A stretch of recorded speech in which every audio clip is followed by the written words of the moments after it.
Wow. Alrighty, good evening, everybody. Yes, I am late to the party.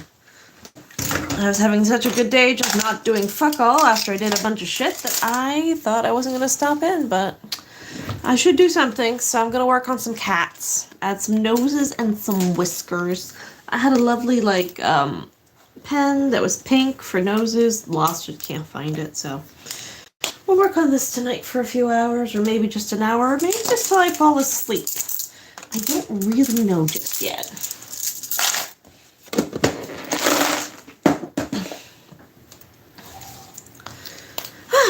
Anyway, how's your night? Oh yes, if you're new to my live stream, I do the world's most boring live stream where I sit here and work on some stuff and pretty much ignore everybody, but you're welcome to pop in and see what I'm working on every now and again. I know I'm working kitty whiskers. Huh? It looks like he'd have curly up whiskers yet. It's really hard to come up with whisker shapes. There's only so many you can do. Right? As for what to listen to, don't know yet. I'll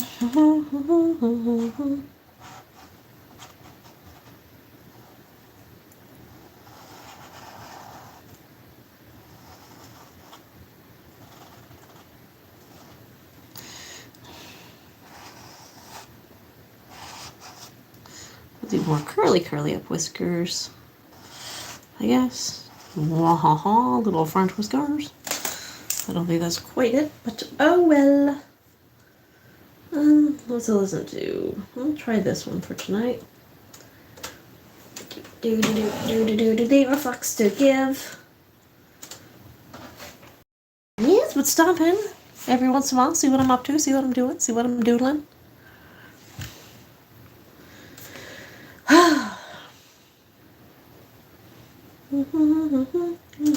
There we go. Oh my! I thought I had to cover at the shop today, but I'm fair. I did not.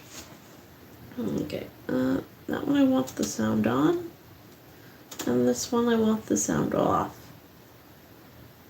Does that make any sense? Everything's loading. Just like my brain. I'm just gonna do a little, I could do the little black lines there. And how about just some little spots where the whiskers should be.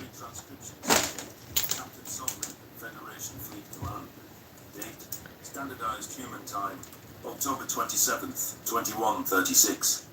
The overall reaction to the news on Arthur was pure pandemonium. I believe that the Kolshian public as a whole had no idea about any of this. They were livid with their own government for keeping predator species alive. Leaders of every planet rushed to the airwaves to broadcast statements, with a few withdrawing all ties to any converted race. The Crocodile ambassador barricaded himself in his quarters and reportedly called in airstrikes on his own holdout worlds. The avian commanders would not adhere to this order, which drove him further into a rage. After leading the raid on Earth, it was too much for them to process that they were the first sapient flesh-eaters. Chief Nikonus did not resign his post, and instead attempted to appease the angered members. The Kolshians had been the leading force among races that sought a military alliance with Earth. A new coalition was organized to threaten anyone who left the Federation or reached out to humanity. Tens of thousands of ships were brought on preemptive standby, but the neutral factions were the interesting ones to observe. The divide became skewed in the humans' favor as the Federation turned on each other. Of the non-converted neutrals, those with close ties to presumed omnivores were the likeliest to offer aid. The Salian and Iftalia Alliance, a government consisting of two sapient species from the same world, were the first to announce their support for Earth. The Iftali's religion... Thank you for the thumbs up. You were always seen and appreciated. Conclusions. I hadn't come to terms with being a predator, or a scavenger, as Nikonus had put it. Selene worked tirelessly to spin a tale of victimhood, but I didn't feel oppressed. Perhaps the Kolshians were right, that they turned the Gajij into something worth saving. We were a better species for not eating meat, and never knowing that temptation. What would the humans say? Is it wrong to feel that this cure was a cure? That I'm a disease? Right now, I was engaging in my first interaction with the Federation in days. The Mazik and Dossar ambassadors were present as Terran-allied parties. The other attendees, the Harchin and Tillfish representatives, were both partial contributors to the Annihilation Fleet. The meeting location was outside of Arthur on an abandoned station. It was difficult to focus on the conversation, but I was needed here to guess at humanity's desires. Queeper, the Mazik vice president, flared her trunk. We've known contaminated species like the Gujids and the Tillfish for centuries. I can't believe that they all were harboring bloodlust in secret for so long. That's solid evidence that humans might be genuine allies. I had no idea about any of this. I thought just like any of you. I'm still disgusted by predators, I mumbled in a dazed voice. Harchin Ambassador Ryler ignored me, focusing on Selene. This has given me a new perspective on humanity. They're predators, but they're open about it. Not hiding among us. We only contributed about 100 ships. The Federation brainwashed us into thinking predators needed to be destroyed. The Tillfish representative Dwell was an insectoid being with mandibles and a black exoskeleton. The Kolshians won't help us or acknowledge us now. We can't predict what they'll do to our people next. But the only species that might have helped us is set on our heels. Surrender. They might kill you, but who really cares now? I don't, I sighed. The Harchin reporter glowered at me, floored by my brusqueness. I suppose I had crossed a line with that remark. Still, my sympathy for a species that wanted to kill humanity right up until it was their arse on the line was dwindling. Everything felt hollow since the revelation. We were all a lot of hypocrites. I just wanted to hurt something, which I guessed was the buried predator talking. You're a monster, Sovling, in so many ways. You are disgusting. The humans themselves said revenge wasn't about blind genocide. Get a grip. Selene hissed. I chewed my claws. Sorry. I just understand that the Arks are going to kill us all. And the humans, they'd be well within their rights to tell all of us to fuck off. The Harchin reporter glanced at her holopad as though she was waiting for someone. I noticed that she had been rather apprehensive around me since Nakonis told her the truth.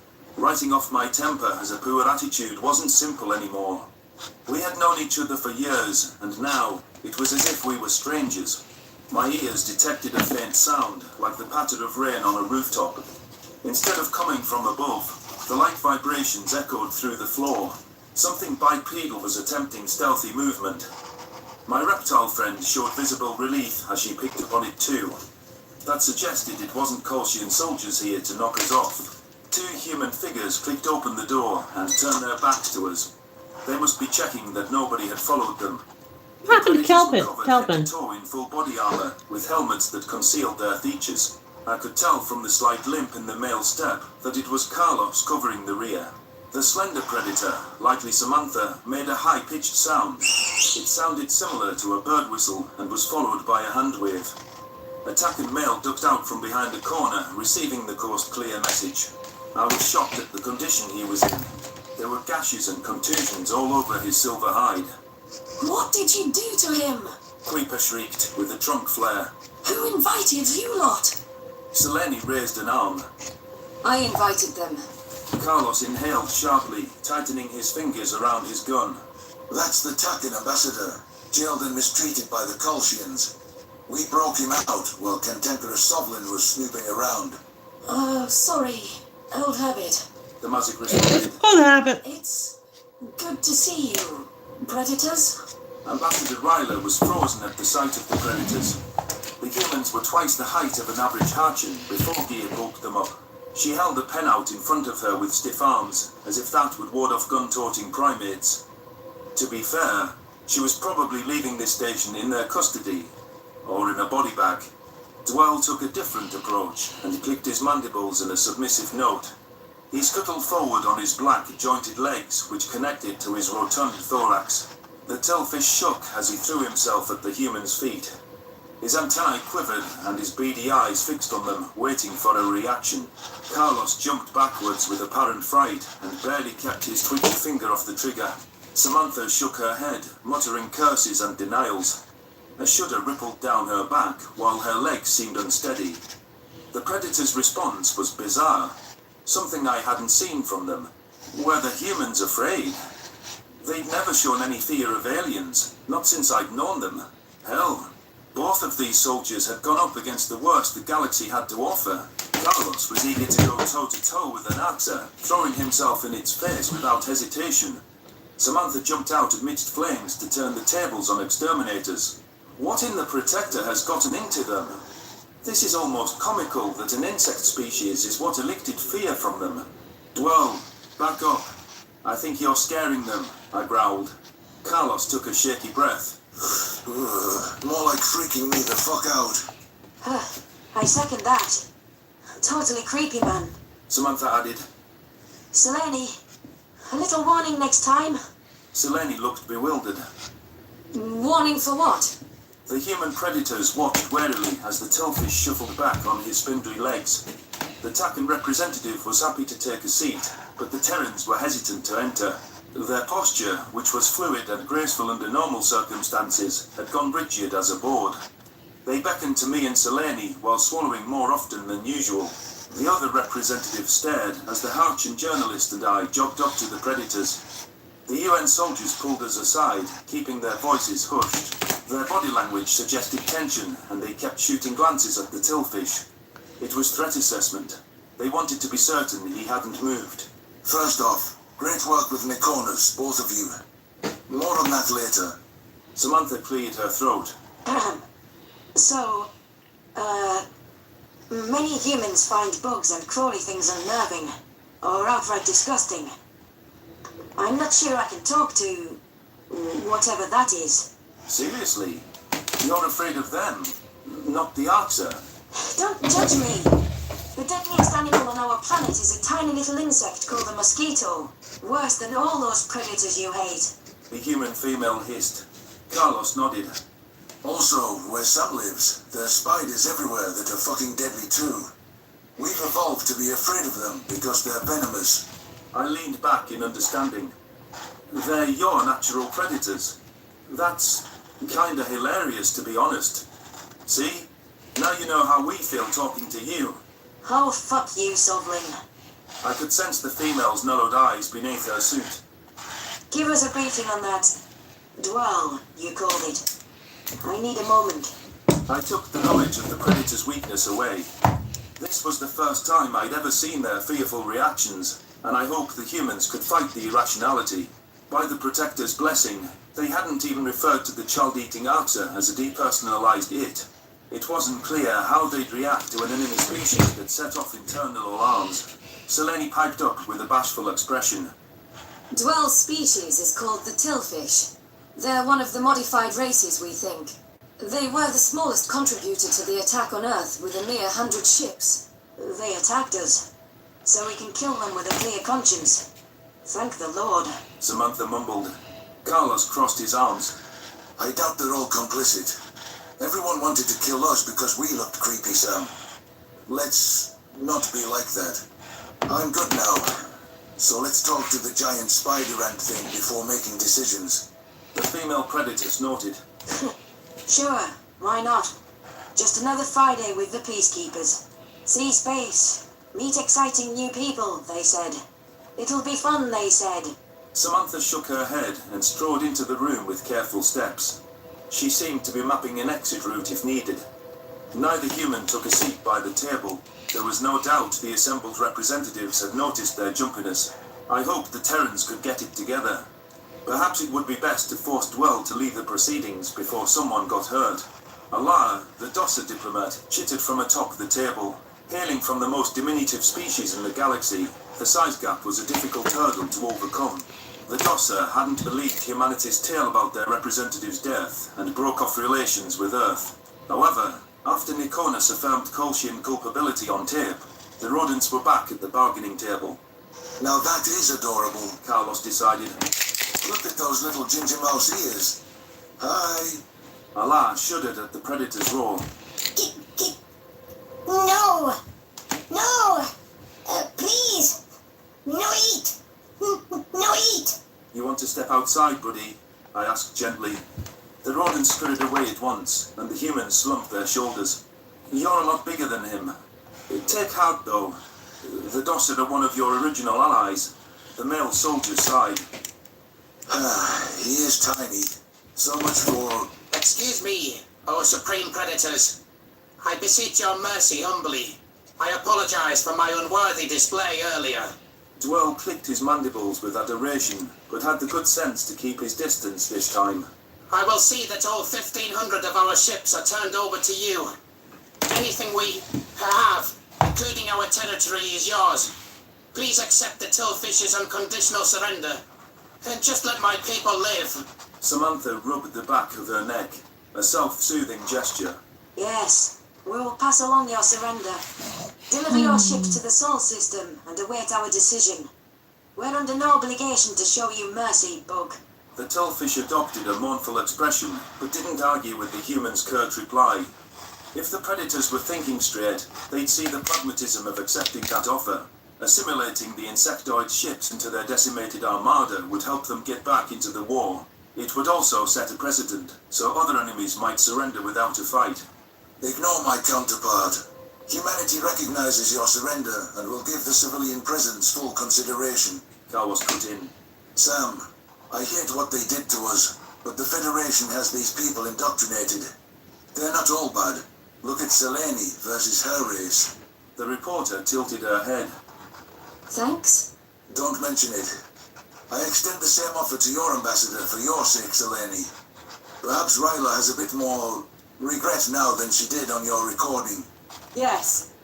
How terribly sad about Earth. Very sad indeed. The hatching politician agreed. The humans tilted their heads. Even without seeing their expressions, I could tell they found that response less than convincing. It was easy to visualize the sourness on Sam's face as she cracked her knuckles slowly. Regardless of their instincts toward the Tillfish, Dwell's groveling surrender landed better than Ryla's lukewarm act. The Harchan ambassador is lucky there's other species here that the humans don't want to chase off. Carlos sighed. Humanity plans to go on the offensive before something else is done to us. Can we count on support from our friends? Queeper flared her trunk. We'll send some of our military and organize every ally we can. The Dosser won't be useful, but you're welcome to ask.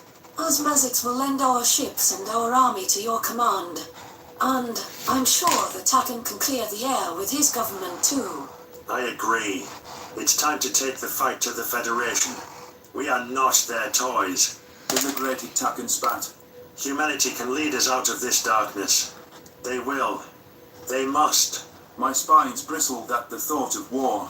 The Salian and Iftalis are rapidly coordinating dozens of neutrals to loan to Earth. But the Federation is going to hit them hard soon. There's no turning back, humans. I trust you to do things the right way, even if you don't trust yourselves. The two creditors shared a glance, and the assembled species scrutinized their mannerisms.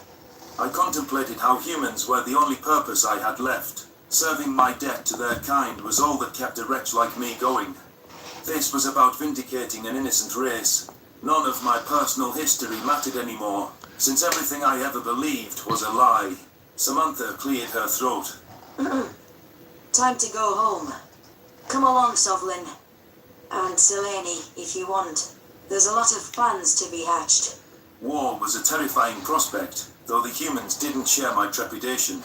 They were eager to have a shot at actualizing revenge. The Terran resurgence could be swift and decisive if they turned a few species scraps into a proper army. There was nobody else that could lead us into the future or influence the Arxer at all. The fate of billions rested with the Predator's next actions.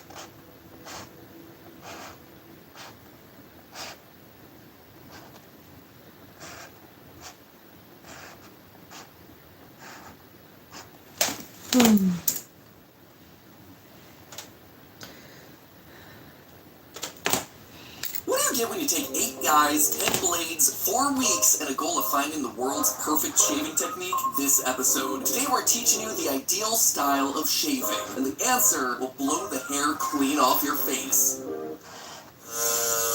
Hello, internet, welcome to Style Theory. Hair today, gone tomorrow. One of our goals on this channel is to ultimately break down and rebuild your personal style routines to optimize them from the ground up. So far, we've tackled color theory, washing your legs, and sketchy soaps. But today, we're taking a blade to our own face in the name of science. That's right, I'm talking about shaving. Now, I tend to be a clean-shaven guy myself, and I'm not just talking about a youthful cutout version of me. I shave pretty much every day, regardless of whether I'm going to be on camera or not. What can I say? I appreciate that baby smooth, prepubescent look that it gives me. That's it. For 99.99% of my shaves, I'm using an electric razor because it's fast, it's cheap, and it's effective. But when I mentioned that fact to the rest of the office, I was shocked to learn I was in the minority. No one else used an electric razor. In fact, no one else could agree on a shaving technique in general, which got me wondering, was I doing everything all wrong? Did I put all my eggs into the wrong razor-bladed basket? Should I have been choosing something different, something that could give me a better, cleaner, and closer shave? And when questions like that pop into my head, you know what that means? It means me roping in the entire team and filming them in the bathroom for multiple weeks as we scientifically determine what tool will actually deliver you the perfect shave for the best price. Now, what do I mean by the best shave? Well, for that we have to look to the best source of completely honest, unbiased information, commercials. The bar and the handle removes unseen dirt and debris that gets in the way of the blade, so nothing gets between you and a quick and easy shave.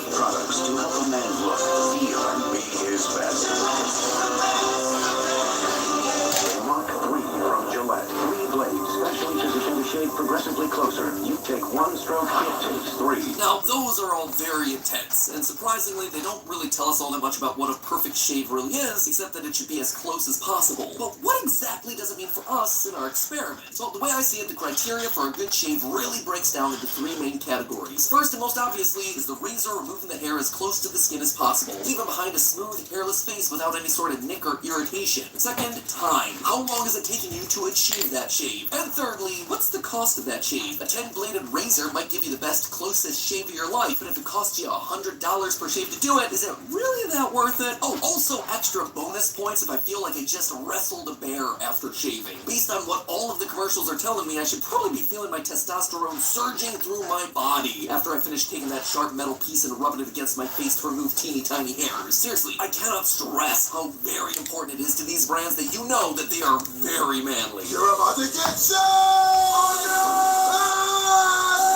So, to get the widest and most inclusive set of data we could, we pulled in members of Team Theorist from all across the country. Over on the East Coast, repping hashtag TeamNC, we have ourselves the office regulars, Justin, Josiah, Sam, and myself. And over on the other side of the country, we have hashtag Team LA, made up of Dan, Yossi, AJ, and Melvin. Of this group, 3 of us, Melvin, AJ, and myself, were the ones that normally keep a clean-shaven face. Everyone else tended to prefer keeping some form of facial hair on a regular basis. When I say preferred, I mean really preferred. I was shocked at some of the strong emotional attachments some of these people had to their chin hair. I really like my beard, man. Yossi, you do know that you didn't have to do this, right, bud? I volunteered for this. As one in my face on Theorists. Every once in a while, I don't have it up a lot. Oh, well, okay then. I feel significantly less bad about this. Yes, hi, hello, it's me, head editor Dan, and I'm gonna shave my face, and I really don't want to do it. The timing of this is terrible, because I just got, like, a beard growing, like, kit, because I got this one patchy spot, and I kind of like it to be, you know, not patchy. Instead, I'm gonna shave my face. Thanks, Matt and Amy. You guys are just the best. You know, watching back some of this footage, I don't think people really understood the concept of volunteering. Anyway, across our great list of reluctant volunteers were people who hadn't shaved in years. I had to look on my phone to see the last time I shaved, and it was August of 2018. As well as people who shave almost daily. I shave every single day just to make sure it's as smooth as possible. We have people who can't grow themselves a ton of facial hair. My facial hair doesn't grow enough for me to grow a legit beard. As well as people with thick, coarse hair. My hair type is 4C. Thick hair, lots of it, extremely curly. So in general, we just tried to cast as broad of a net as possible with this one. The test had us circulating through 4 Are you running out, you bastard? about 2 weeks. A wet, dry electric, a single-bladed safety razor, a disposable option, and a deluxe 5-bladed cartridge razor, the Gillette Fusion 5. I have always been curious about this thing. 5 blades? That seems like so much overkill, it's crazy. Obviously, of that list, there is one missing, the straight razor. I actually chose to eliminate it from the test mostly for safety reasons. Because they're more old-fashioned and not as widely used in modern routines, we figured our collective inexperience with it would hamper our overall results. And let me tell you, even experienced hair professionals struggle with these things. True story, one of my favorite musicals of all time is Sweeney Todd, the Demon Barber of Fleet Street, all about this murdering barber shaving his way through London on a quest for revenge. And because I'm a theater nerd, I went to Fleet Street in London to get a shave from the Demon Barber himself. There is actually a shop there called the Demon Barber of Fleet Street. The guy down there had himself a parrot flying around. It was just a very surreal experience. Anyway, I asked him for a straight razor shave, you know, from the barbershop named after the notorious killer who did that exact treatment, and the guy was obviously super nervous. I must have been the only customer to ask for that in, like, forever. Anyway, long story short, the shave was like he was hacking away at thick grass with a dull switchblade. Longest, most uncomfortable shave I've ever had in my life. So, if a pro can't be trusted to do it right, I can't possibly ask our team to do it right either. Overall, the team was mixed on what they tend to use by default. Red Electric, Josiah, Justin, and Sam used the safety razor, and Melvin was the most versatile, proficient in all the types. I suppose you could say that he's a jack of all blades. For our hairier participants, we trimmed down the beard to a shaveable length before the first day of experimentation. From there, to try and keep the hair Brady, what do you think? possible, we shaved every 4 days to allow for regrowth between the shaves. So we didn't just want to shave, we also wanted to test out the effectiveness of shaving cream. To do that, each test day saw us dividing our face into 2 sections. One, the no product side, was only wetting our faces with water or keeping it entirely dry in the case of electric razors. The other side then was allowed to use product, and to keep it consistent, we all used the same brand of sensitive skin shaving cream. In general, How white do you think your teeth really are? Let's try the tissue test. Oof, still yellow. Whitening toothpaste can only do so much. There's toothpaste white, and there's Crest 3D White Strips White. They whiten like a $300 professional treatment. So much whiter. Crest. Kids eat free all September long at Boston Pizza. Yeah, free. I don't know why I wanted to paint in this one. general, shaving cream is meant to perform 2 jobs. First, it's supposed to hydrate and soften your facial hair, making it easier and less abrasive to shave. And secondly, it's meant to act as a lubricant for your face to help the blade glide through. But is it truly helping to deliver a better shave, or are you just washing your money down the drain? We were determined to find out once and for all. In the end, we were looking for closeness of shave, skin irritation, easy use, and overall cost. So, day 1, I was already excited because we were on my home turf, the electric razor. So 99.99% of my life has been spent using electric razors. I've gone through like the 3-wheeled guys, I've gone through some of the more flexible heads, I've gone through kind of like the straight guys that go up and down. Electric razor through and through, my friends. Born and raised. Proud. And my praises of the almighty electric just continued from there. And one of the reasons I love an electric razor is that it's super efficient. It's fast. You just like rub your face around on it, and it's done. Like I don't even have to look in a mirror to do it. And based on hearing the sound of hair being trimmed, I get a sense of like, oh, that section's done. So easy, right? Little did I suspect how much trouble the rest of the team would have when taken out of their comfort zones. Oh. This... I'm not sure if I'm using this right. It's... What the heck is going on here? This is like... Okay. I'm definitely using this wrong. Am I supposed to like be rubbing it on my face? Clearly, this man was in need of some help. Dad Pat, engage! I stepped in to give Josiah the crash course in electric razors like the kind, thoughtful boss that I am. What's going on? Is this complicated? This is the most complicated razor I've ever seen in my life. Are you kidding me? What's the problem? These 3 blades. Yeah. This is like a computer, like on your face. It's the simplest thing. Oh my god! You just take it, and you like literally just take it and rub it. You rub it? You go in circles, but basically your goal, right, is to get the hairs. This right here, this is the man that I choose to trust with my analytics. Honestly, I was surprised by how hard of a time Josiah was having. It turns out, he wasn't alone. It's not necessarily like... I mean, his name is Josiah, though that could be a hint. It's definitely pulling my hair. Definitely irritating my skin. It just doesn't feel good. It doesn't look good either. It still feels like there's a ton of hair there. You can see there's still a ton of hair there. At the end of the day, the team was pretty divided on the electric razor. Many said it pulled their hair and was painful, at least at the start until they found their groove. We also wound up divided on the shaving cream. Half preferred with shaving cream, and the other half preferred dry. Down under your neck and chin area, it's always the trickiest part to get. The hair feels harder because of the wetness, causing the hair to kind of stick to my face. It just feels messy now. The dry feels smoother. Sam, though, he was not convinced. I feel validated now by my disdain for automatic razors, because if this is the kind of experience that's out there waiting for me, I'm not interested.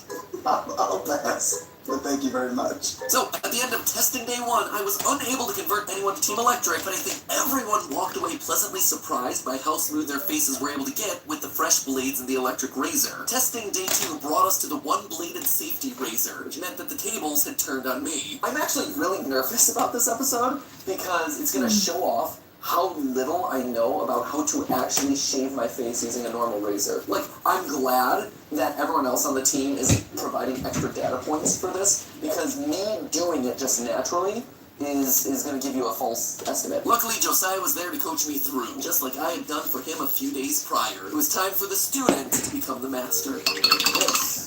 This is a straight razor. Great, thanks a lot for the pro tips. So the difference between this and some of the other razors we'll be using is you gotta be a little bit more careful with it. Oh, really? More careful with a safety razor. I hear people complain about YouTubers using clickbait. Oh, great, I'm glad that we went from the easiest one, which is literally like just slash your don't like that face color. with it, to, oh, this is the one that will slit my throat. Fantastic. Yeah, I mean, just be careful. And as I'm showing you this, But not only was I risking the threat of death with this one, I also quickly learned that there was some assembly required. and so as I'm taking this apart, Oh, geez, we're like doing construction work here. it is. There's like screws and stuff.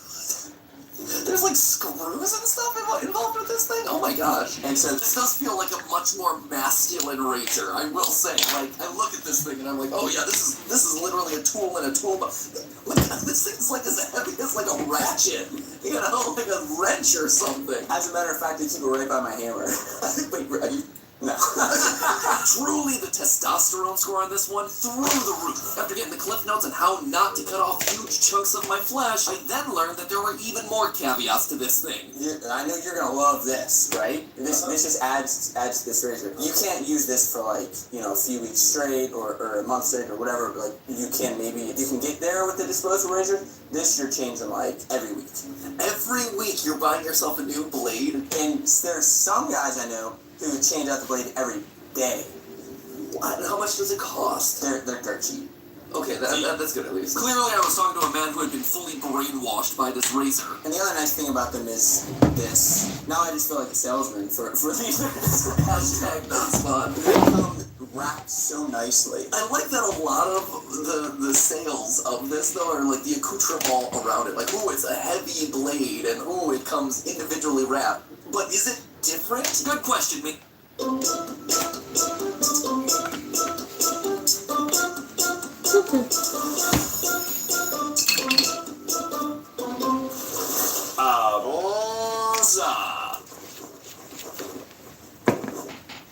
Good question, mate. It's time to find out. Be careful. I nicked myself a few times whenever I first started. I'm literally gonna die today. Honestly, I can't really say that I saw the appeal. You know what it's like to peel an orange? That's what I'm doing to the skin of my face right now. Yeah, I chalk a lot of it up to my inexperience with the blade, but overall I found the shave to yield a similar closeness while taking more time and more effort than my normal electric razor. In general, it was just less user-friendly as I struggled to find the right angle for the blade on the various parts of my face. Additionally, my skin felt irritated and inflamed on both the product and no product side. And I wasn't the only one. Josiah, unsurprisingly, had a much smoother time with his shave, but the micro cuts that he was getting from the blade actually caused him to have an allergic reaction to the sensitive skin shaving cream. Just there, you seeing the track lines on his face. Oh, I'm seeing it. Right? I'm shocked. That's just my allergies.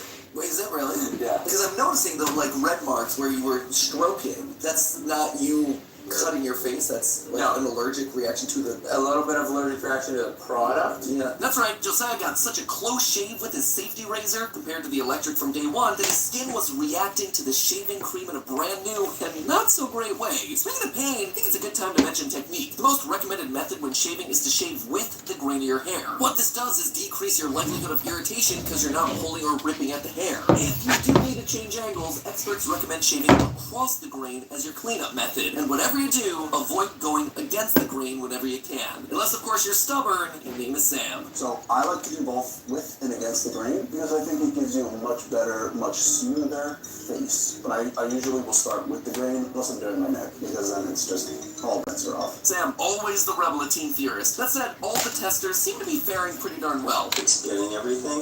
On the first pass, look, I can already tell that they got all of my facial hair on the side. Wow, look at that smooth boy. Is it better than the electric razor? Absolutely better than the electric razor. I got a lot more accuracy out of this, and while I don't think it's like baby smooth, I still think it is pretty close to what I needed to. Like, if I were shaving my face, this is what I'd go. I want my facial hair back so bad. I will say, this just feels smoother to me. Like, it feels like there's less friction on my skin. Overall, the team felt that the safety razor with product gave them the smoother, less irritated shave. And when you look at the comparisons, you can see that for all my whining and moaning, it did do a pretty good job across the board. You know, it just took me a solid 20 minutes to get through it all, because I was nervous. And with that, we've made it halfway through, friends. I think we've proven how far we're willing to go in the name of science. All these fine gentlemen sacrificing their faces to get you the answers to what gets you the perfect shave. I think that sacrifice deserves a slice of the old subscribe button. I mean, what other channel is going to go to these lengths to bring in the answers to questions like, do killer nails actually exist? Or can feng shui cure my depression? The answer is no one else is going to do that for you. And if you don't want to miss the answer to either of those two questions I just mentioned, or any of our other future episodes, then make sure you hit the subscribe button to become part of the Style Theorist family. And with that, it was on to the worst part of our experiment, testing day 3. Everyone hated this day, bar none, no comparison. From the beginning, we could feel the difference between this razor and the ones that we'd used the previous 2 days. The feel wasn't as nice, the head didn't move or glide across the skin, it was bad. I don't want to do this. Feels cheap. As I'm sure we all know, it is cheap, and there's something about it that doesn't feel like it did what I wanted it to do. Overall, we all struggled with the disposables, and it was also on this day that I finally drew first blood. Ooh, that's my skin. Oh, that's just my skin dangling there. Oh, don't worry, that's just my skin hanging off of my face. About time. I think it's a miracle that everything will last this long without slicing my face. You want to know how I got these scars? Shaving with a disposable razor, actually. Sure, we got ourselves an okay close shave, but at what cost? Would I have gotten just as close of a shave without slicing my face off with an electric razor? Yes. Yes, I would have. So, who's the real winner here today? Well, the razor worked. We all wound up with irritated skin. In fact, the experience of the whole thing was so bad, it left AJ speechless.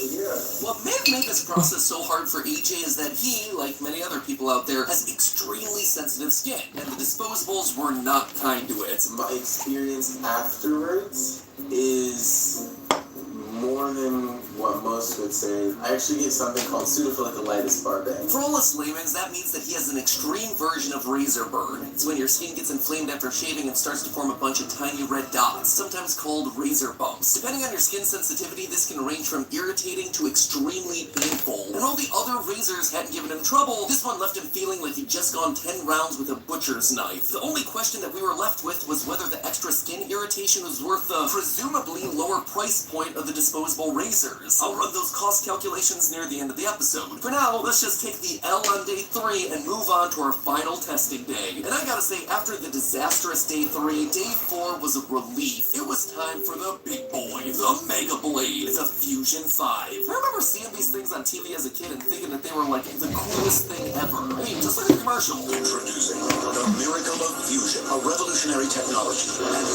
unique idea coming together to create new Gillette Fusion. They fused ideas and technology and got a razor. It was so cool. It's like shaving my face with lasers. So this was really a full circle moment for my inner 10-year-old who dreamed of the day that he had enough money and facial hair to warrant using this 5-bladed masterpiece. Alright, let's see. The power of 5 blades feels fine. Ah, the feeling of childhood dreams shriveling up and dying. I'm kidding, actually. I was really surprised by how much I liked the 5 blades and how much of a difference they made. Going into today, I thought that this one would be fine. I thought it would be maybe slightly better than the other razors, but not so vastly superior to everything else that we've been using throughout this test. The game changer to me is the pivoting head. This and being able to follow the curve of your face allows you to take longer strokes and feel more secure about how it's running on your face. The other thing I didn't realize that I'd appreciate is how much the 5 blades actually create a flat surface to fit on your face which allows you to create a more natural stroke. So it seemed like the marketing hype was real for me. The 5 blades weren't just selling me a bunch of excess bunk, it was actually delivering a more distributed, even, and safer cut to my face. But while I was certainly pleasantly surprised, what would everyone else say? Pretty much smoothness. The shape itself seems pretty much the same. Wow, that was kind of simple and easy, I'm not gonna lie. Out of everything that I've done so far, this has been, I think, the most familiar, so instantly the most comfortable shave that I've done so far. The best part about this particular day is that it's over. I'm gonna get my facial hair back and then look like wool. I guess that's one way to look at the bright side of things, Dan. Looking at the final lineup, everyone agreed that this provided a really smooth, safe, and quick shave. Everyone also agreed that the product side yielded a smoother, cleaner, faster shave. So after days of subjecting our skin to razor burn, undiagnosed skin allergies, and Dan's clean-shaven face, we had our data. Now all we needed to do was factor in the cost. I mean, after all, remember what Josiah said earlier. This you're changing like every week. Every week you're buying yourself a new blade. And there's some guys I know who change out the blade every day. What? How much does it cost? They're dirt cheap. So that then begs the question, just how cheap are we talking about here? And honestly, when it comes to shaving, the cost question is a big one. When you ask people, the huge mark against electric razors tend to be the price. Meanwhile, everyone universally agreed that the disposable razors were hot garbage, but maybe their cheapness was worth the occasional blood sacrifice. So we decided to run the numbers and found ourselves a pretty uncomfortable truth. Let's start with how many shaves we're talking about. According to surveys, the average person shaves their face every other day starting around puberty. So that's about 182 times a year for about 65 years. In total, that's about 12,000 shaves in your lifetime. So let's just start off with the expensive boy, electric razors. These puppies will run you anywhere between $50 to $300 to get started. Admittedly, it's a hefty price of entry, but you're not replacing the blade as often. It's generally recommended that you replace the foil and blades once a year, costing about $25 to $50 a pop, and the actual razor itself gets replaced every 7 years. In short, that means that we're looking at about $2,275 in blades and anywhere between $500 and $3,000 to replace the full machine over the course of your lifetime. It's a pretty hefty price tag in a very broad range. A safety razor, on the other hand, recommends replacing the blade about once a week, which is about 3,300 blades over the course of your lifetime. Hey, that's another. Lower, with blade replacements clocking in as low as $10 for a pack of 100, or about $338 total for a lifetime of blades. Safety razors themselves cost about $35 for the handle. You'll likely need to replace them a couple times throughout those 65 years. So we're going to put the full estimate for single blade safety at about $700 for your lifetime. Disposable razors, meanwhile, the biggest lie you've ever been sold. In general, their prices average out to be about $1 per razor. And reading online instructions, they can last between 3 and 10 shaves. So let's just pick 5 as a nice middle number there. In total, that puts you at $2,400 for a lifetime of disposable shaves. Shockingly close to the electric razor cost. So despite being considered the okay because it's cheap route, it's actually not saving you any sort of money. All it is costing you more cash as you use toilet paper rolls to blot more and more of the blood on your face. Lastly, that brings us to the Mega Blade, the Fusion 5 Gillette. This one's getting you... The Shoppers Beauty Plus event. Discover more points. Shop now at shoppersdrugmart.ca.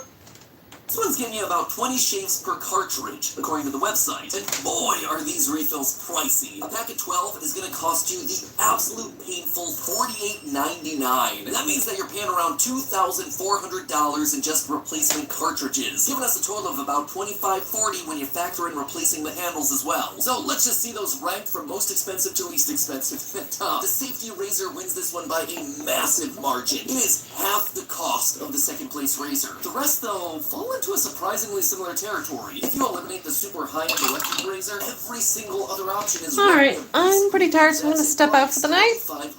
I haven't got the energy I did last night, obviously, but thank you everyone for stopping by if you did. That's gonna push most of them up into that dry electric razor range. Just saying, the numbers are even closer. I don't want to hear it right now, thank you. Alright, have a good night, guys. Yes, I'm done.